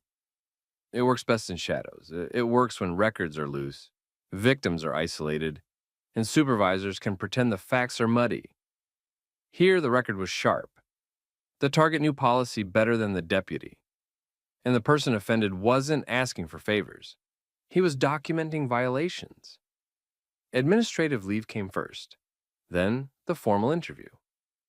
That interview did him no favors either. Investigators walked him through the footage line by line. They asked why he failed to clarify whether the contact was consensual. They asked what crime supported detention. They asked why he threatened arrest before establishing legal grounds. They asked why he moved toward the home. They asked why he used language that suggested he believed refusal to answer questions was itself suspicious. Every answer he gave made him sound either reckless or dishonest. Neither helps in an IA file. Then they checked his prior history. That's where his career really cracked open. There had been earlier complaints, not all sustained. Some were citizen complaints about tone. Some involved unnecessary escalation during low-level encounters. A couple supervisors had made soft notes about attitude and command presence tipping into ego. The department had done what departments often do when misconduct comes wrapped in proactive policing language. They coached him. They wrote mild advisories. They kept him on the road. This time, that pattern came back with teeth, because now investigators could compare older concerns with a fresh, undeniable example. Same habits, same shortcuts, same need to dominate instead of assess. He hadn't made one bad decision in isolation. He had built a style of policing around intimidation and finally tested it on the worst possible person. The disciplinary hearing didn't save him. He tried to argue intent, said he hadn't meant to violate anyone's rights, said he was making a quick field decision based on limited information. That's not enough. Agencies can forgive hard judgment calls when the law is close and the facts are messy. This wasn't that. The law wasn't close. The facts weren't muddy. He escalated a homeowner contact into a power contest because silence offended him. The sustained findings stacked up.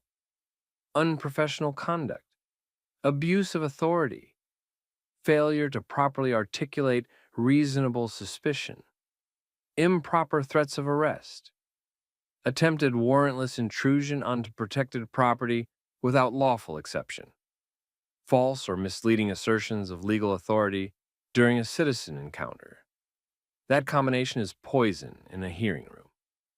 Termination followed, not reassignment, not a last chance agreement.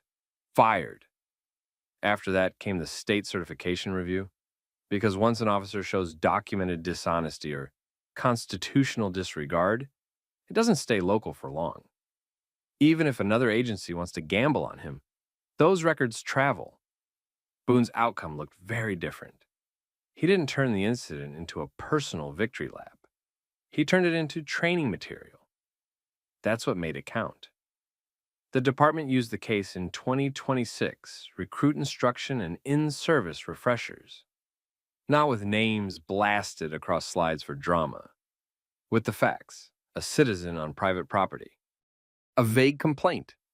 A deputy who treated silence as defiance. A chain of bad legal assumptions. A body camera that captured the whole collapse. Recruits got asked the questions Kincaid should have asked himself. Is this consensual or a detention? What crime do I actually suspect? Can I articulate it? Am I using the law or am I using my mood? That's the real lesson. And the case traveled beyond training too. People in the county talked. Other residents came forward with their own stories about low-level harassment that never made headlines because nobody thought complaints would matter. Some did matter now. Supervisors had to re-examine how often suspicious person calls were treated like blank checks. Patrol briefings changed. Documentation standards tightened. Command staff paid more attention to repeat patterns that used to get brushed off as style issues. That's how change usually happens in real life. Not because a system suddenly grows a conscience. Because one clean, undeniable case makes denial expensive. The broad lesson was simple. Kincaid thought authority came from volume, posture, and the public assumption that a uniform doesn't need to explain itself. Boone knew better.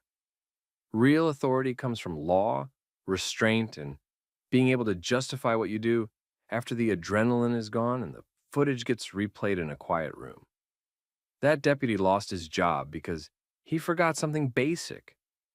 A badge doesn't turn ego into lawful command. It just makes the abuse easier to record. And that's why this story stuck. Not because internal affairs won some dramatic showdown. Because a man who understood the system let that system see itself clearly. No yelling, no chaos. Just a deputy walking himself, step by step, into a career-ending record. Tell me what you would have done in that yard. Would you have answered him or let him keep talking and bury himself? And if you've ever seen somebody in uniform mistake silence for weakness, put it in the comments. Share the story with somebody who still thinks power and professionalism are the same thing. And subscribe. Hands up, don't move. My hands are up. I'm federal law enforcement. Get on the ground. Federal air marshal on active duty. You need to verify that through the proper channel. On the ground, now. What happens when a county deputy puts an undercover federal officer in handcuffs inside a crowded airport terminal because of a false report? One bad call had already turned a boarding gate into a security scene, and the deputy still did not understand that the man on the floor was a federal air marshal on active duty. Was this careful response work, or a deputy forcing the wrong call all the way through? That is why this confrontation blew up the moment the footage spread. Tell me where you're watching from. If you follow stories about body cam mistakes, bad detentions, and real accountability, like the video and subscribe. This case shows how fast one bad decision can turn into a federal problem. Deputy Mason Kerr got the alert while working airport support in Terminal B. Dispatch told him a man near Gate 22 had a firearm and was acting suspiciously. That kind of call changes everything in an airport. Kerr moved through the concourse fast, past a row of passengers waiting near the boarding lane, and found the man standing near the seating area with a carry-on beside him. The man was Julian Cross, a federal air marshal. Cross was dressed like any ordinary traveler because that was how the job worked. He was there to blend in, board the flight, and stay unnoticed unless something went wrong. He was not supposed to be identified in front of passengers. He was not supposed to be the center of a public confrontation. The second Kerr stepped in and started giving loud commands, that assignment was already in trouble. Kerr did not start with questions. He drew his weapon, ordered Cross to raise his hands, and told him not to move. People near the gate stopped what they were doing. Some backed away. Others turned toward the scene. A few took out their phones and started recording right away. Cross kept his hands visible and stayed still. He identified himself as federal law enforcement and said he was a federal air marshal on active duty.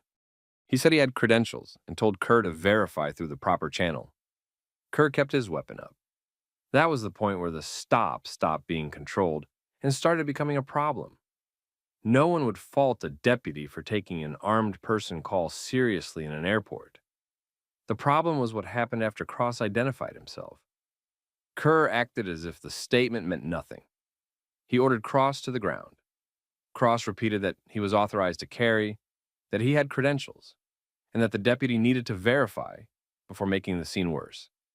Kerr kept pushing commands instead of slowing the encounter down. Cross got on the ground because he understood where this was heading. He did not argue in circles. He did not make sudden movements. He kept speaking in a clear voice and repeated the same basic facts. He was a federal air marshal. He was armed legally. This had to be verified through the right contact. Kerr cuffed him anyway. That changed the whole scene in seconds. Now, passengers were watching a man get handcuffed after he had already identified himself as federal law enforcement. Boarding slowed down. Airline staff looked over from the desk. A parent moved a child farther back from the gate lane. The people standing there did not know whether they were watching a real threat get stopped or a deputy making a huge mistake. Cross told Kerr the detention was compromising a federal assignment. He told him again to verify through airport command and federal channels. Kerr answered like a man who had already locked himself into the first version of events. He said credentials had to be confirmed. That sounds fine until you look at what he had already done. He had gone to a drawn weapon, forced Cross to the floor, and put him in cuffs in public before handling the one verification step that should have come first after the federal identification. Kerr searched Cross and found federal credentials. That should have ended it. It did not. Kerr looked at the credentials and said they could be fake. He told Cross to stay quiet. He told nearby travelers to back up. Then he got on the radio and said he had an armed subject claiming to be a federal agent. That wording made everything worse. Another deputy arrived. An airport operations supervisor came over because boarding had slowed and people were asking questions. A Transportation Security Administration duty manager was pulled in because the gate area was starting to look like an active security event. Kerr gave the same explanation each time. Armed man, suspicious behavior, claims federal status, credentials not confirmed. The issue was not that he wanted confirmation. The issue was that he had already made the detention public before doing the check that mattered most. Cross was still on the floor in cuffs. His face was visible to half the gate area. Anyone boarding that flight now had a reason to remember him. For an undercover federal air marshal, that is not a minor problem. That can destroy the whole purpose of the assignment. This is where these Bodycam cases become easy to read. An officer trying to solve the problem acts one way. An officer trying to defend his own earlier decision acts another way. Kerr looked like he was doing the second one. The airport supervisor asked whether the man had provided identification. Kerr said yes, but it had not been verified. Cross repeated the same statement he had made from the start. He identified his agency, said he was on active duty, and asked for a supervisor and federal confirmation. He stayed calm. He did not resist. He did not behave like a threat. Kerr still treated him like one. More travelers stopped to watch. More phones went up. People started guessing. Some thought Cross was an armed suspect. Some thought he was pretending to be law enforcement. Others were starting to realize the deputy might be in the wrong.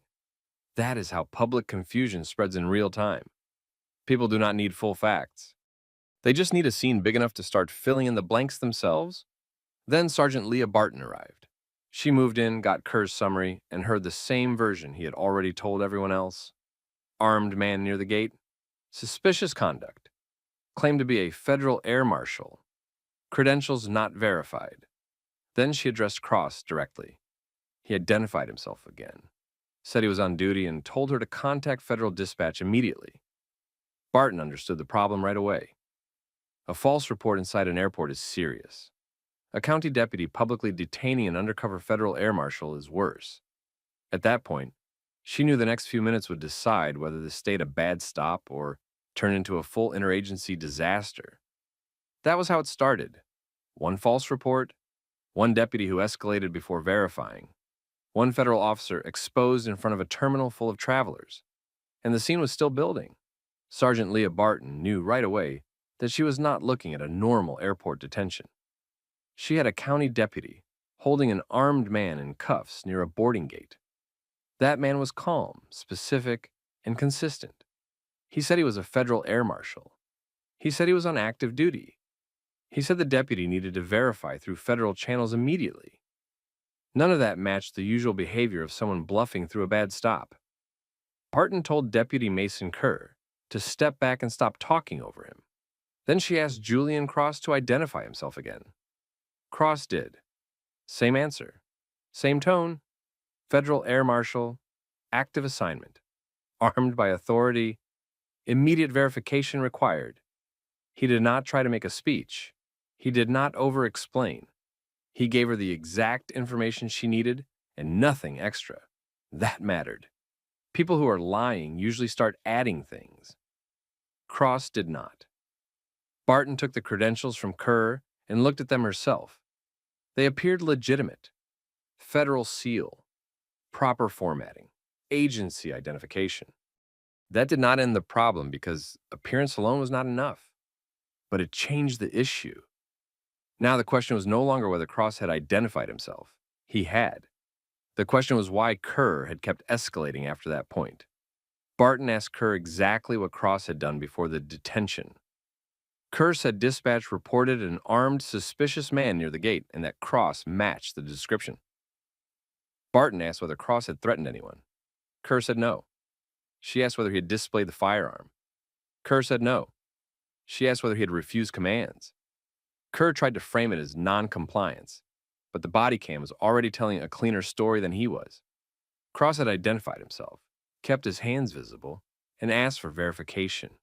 That was not the same as resistance. This was where the stop started falling apart. A Transportation Security Administration duty manager came back over and asked whether the gate needed to be cleared. An airline supervisor wanted to know if the flight had to be delayed. Passengers were still filming from the seating area. A few had moved farther away, but most stayed because people always stay when something public and confusing is happening. Barton now had two problems at once. She had to contain the crowd, and she had to figure out whether her deputy had just exposed an undercover federal officer in front of a live departure. She ordered one deputy to move the bystanders back and told airport staff to pause boarding until she gave an answer. Then she got on the radio herself. That was the moment the verification fight really started. Airport Command did not have immediate confirmation. That was not unusual. These assignments are not broadcast openly to every local unit in a terminal. Barton then tried to reach the federal contact line through the airport law enforcement desk. That took time. More time than it should have. More time than Kerr's decision had left them. Cross was still in cuffs while all of this played out. He told Barton that every extra minute made the damage worse. He was right. His face was already known to the passengers around that gate. Anyone on that flight with bad intentions had now seen law enforcement publicly identify him as someone special enough to detain hard and argue over. Even if nobody around the gate understood exactly what he was, they knew he was not just a random traveler anymore. That alone was a security failure. Kerr still wanted to defend the stop. He told Barton he could not just trust a badge and a claim in an airport. That line sounds strong until you compare it to what actually happened. Nobody was asking him to trust blindly. Cross had asked him to verify. Barton was now doing exactly that. The issue was that Kerr had chosen force first and procedure second. And this is where some officers get themselves buried. They think if the first move was aggressive enough, they have to keep justifying it to avoid looking weak. That never works once supervisors and cameras catch up. Barton asked Kerr when he first saw the credentials. He hesitated. That told her enough before he even answered. He admitted he had found them during the search after putting Cross on the ground and cuffing him. Barton asked why he did not pause the detention right there and call for confirmation before continuing the public hold. Kerr said the credentials could have been fake. Barton asked what training factor, specific behavior, or visible inconsistency made him think they were fake. He did not have much. He went back to the dispatch call. Suspicious man, armed subject, airport setting. That was not a full answer. That was a loop. Cross cut in and made the point directly. He said the deputy had already made up his mind before the verification ever started. He was right again. Barton did not argue with him. She kept working the radio. Then Airport Command finally reached the right federal contact chain. Not directly, indirectly, through a secure routing process that should have happened earlier and privately, not in the middle of a packed gate area with a man in cuffs and half the terminal filming. The wait was brutal because nobody at the scene could speed it up. That is the ugly part of these moments. Once an officer creates the wrong kind of urgency, everyone else has to fix it using systems that do not move at panic speed. Passengers kept reacting in real time. One woman near the charging station said out loud that the man had told them he was law enforcement from the start. Another passenger said the deputy probably had to assume the worst. A third said this should never be happening in public if the man was federal. All of them were partly right. That is why the scene was so bad. Every side of it looked wrong at once. Kerr then made the mistake that really exposed what was driving him. He said within earshot of the crowd that people pretend to be agents all the time and that he was not going to get played in his own terminal. That line landed badly. First, it was not his terminal. He was support personnel in a shared airport environment with local, airport, federal, and aviation authority interests overlapping in the same space. Second, that statement made the stop sound personal. It did not sound like careful procedure. It sounded like pride. Cross answered in a flat voice. He said this was never about Kerr being careful. It was about Kerr refusing to slow down once federal credentials appeared. That was the mask-off moment. From there, the whole thing changed. Barton knew it. The Transportation Security Administration manager knew it. Even the other deputies knew it. This was no longer a deputy holding the line during a tense airport call. This was a deputy who had taken a false report, ignored a federal identification, exposed an undercover air marshal, and then kept arguing because he did not want to reverse himself in front of civilians. Then the confirmation came in. Federal dispatch confirmed that Julian Cross was an active federal air marshal assigned to duty travel connected to that gate area. That ended the factual dispute completely. Barton told Kerr to remove the handcuffs. He did, but slowly and without saying much. Cross stood up, adjusted his jacket, and looked exactly like what he had been from the beginning, a trained federal officer who had just been publicly mishandled by a local deputy who did not know when to stop. Nobody around the gate missed that shift. A few passengers lowered their phones. Others kept recording because the release is often the most revealing part. That is when you see whether the officer apologizes, whether the supervisor takes control, whether anyone acts like the damage matters. Kerr did not apologize. He started to explain himself instead. He said he had to respond to the information he was given. Cross cut him off and said the response was not the issue. The failure was what happened after the identification. That was clean. Accurate, too. Barton told airport staff to keep the area clear and asked the Transportation Security Administration manager to coordinate with the airline on what came next for the flight. Cross then made the point nobody wanted to hear. His cover was gone. Everybody near that gate had seen his face. Any assignment tied to that boarding area was compromised. That was the line that turned the stop into an operational failure, not just a legal one. And standing there on the airport floor, with passengers still whispering and cameras still up, Kerr finally understood that this was not ending with a simple release and a note in a report. It was about to get much bigger than him.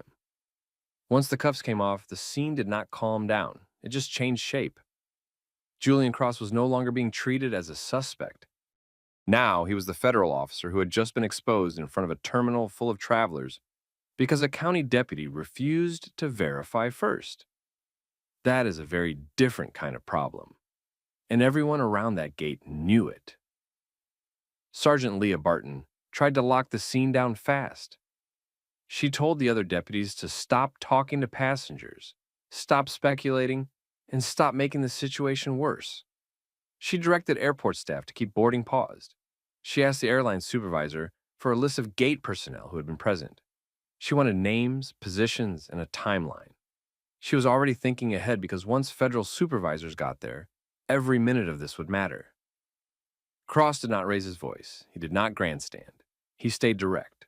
He told Barton the assignment was compromised. He said that was not a guess. It was a fact. His face had been recorded from multiple angles. Travelers near the gate had seen him handcuffed, searched, and then released after a federal confirmation call. Even if nobody around that gate knew exactly what his role was, they knew he was not an ordinary passenger. That was enough to destroy the purpose of an undercover aviation assignment. Deputy Mason Kerr still tried to justify himself. He said he had responded to an armed person report in an airport and followed the threat as he saw it. That was the line he kept going back to because it was the only part of his conduct that sounded defensible. The problem was that nobody serious was focusing on the first 30 seconds anymore. The issue was the next several minutes. That was where he lost control of the law, the protocol, and the common sense of the encounter. Cross answered him in a way that ended the debate. He said the problem was never the initial contact. The problem was that Kerr ignored federal identification, escalated in public, and kept going after the facts had changed. That was the line that people would later repeat, because it was clean and it was true. Then the federal side arrived. A supervisory federal air marshal, Nathan Velez, came onto the terminal floor with airport command personnel after being briefed through dispatch. He did not need a long explanation. He took one look at Cross, one look at the gate area, and one look at the county deputies standing there, and he understood what had happened. He asked Barton one question first.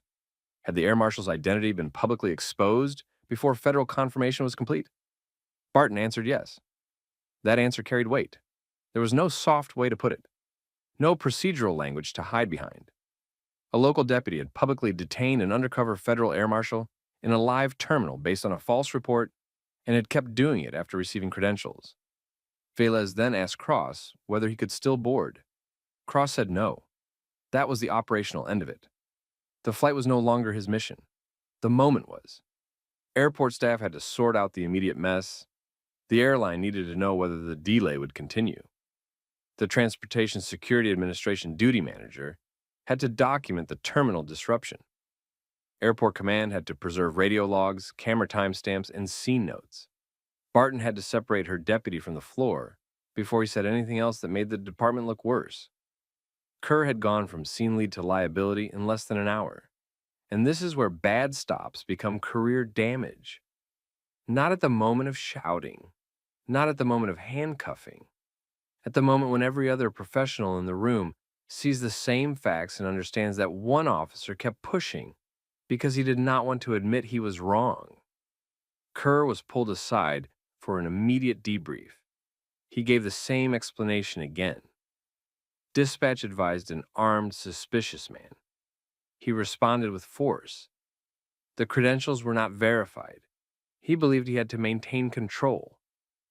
That explanation did not hold up under basic review. Barton asked whether Cross had threatened anyone. No.